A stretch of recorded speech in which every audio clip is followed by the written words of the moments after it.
Hi, hello guys. So into this video gagawa po tayo ng chips bag. Dinesign po ito sa Canva. Tapos print po natin gamit si Microsoft Publisher.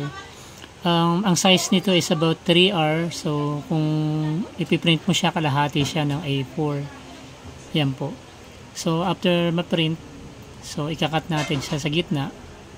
And then puputulan natin yung mga extrang excess na papel dyan. Tapos ipopold natin siya sa tatlo. So yan, kapag naka-ready na po lahat yan, yan po yung ano.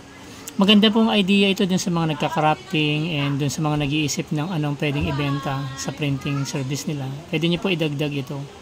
Marami na rin nakakaalam nito, pero yung ginawa ko rito is small version. So kinalahati. Kasi usually kasi isang A4 size, kapag tinupi nyo yun, is about A5. So ito po A6. So yung size niya.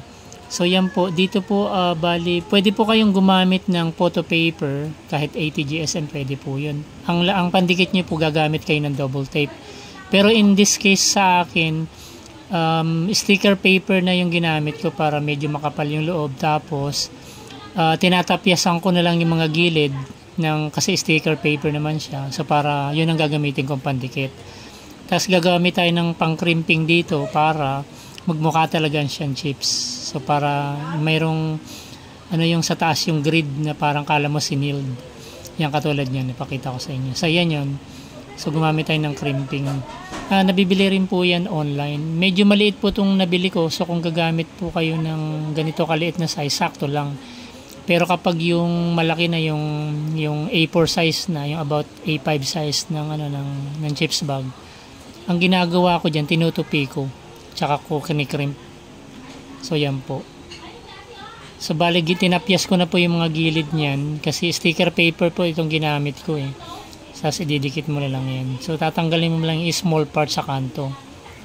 Tapos yan. Ayan na po yung itsura niya.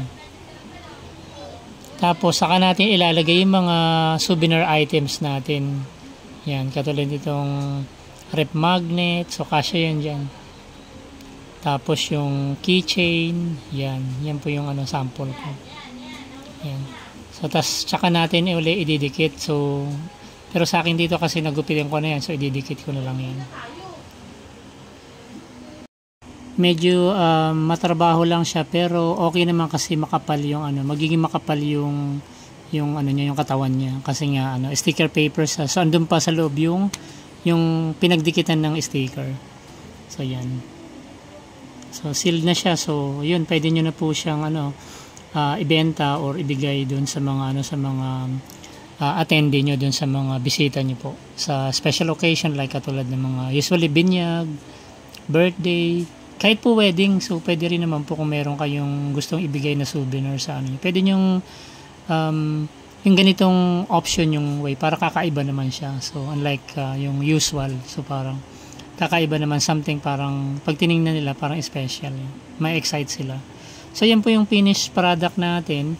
So yan po yung lahat yung mga nagawa natin. So guys, so kung hindi pa kayo nakasubscribe sa channel natin, wag po kalimutan mag-subscribe dyan sa baba.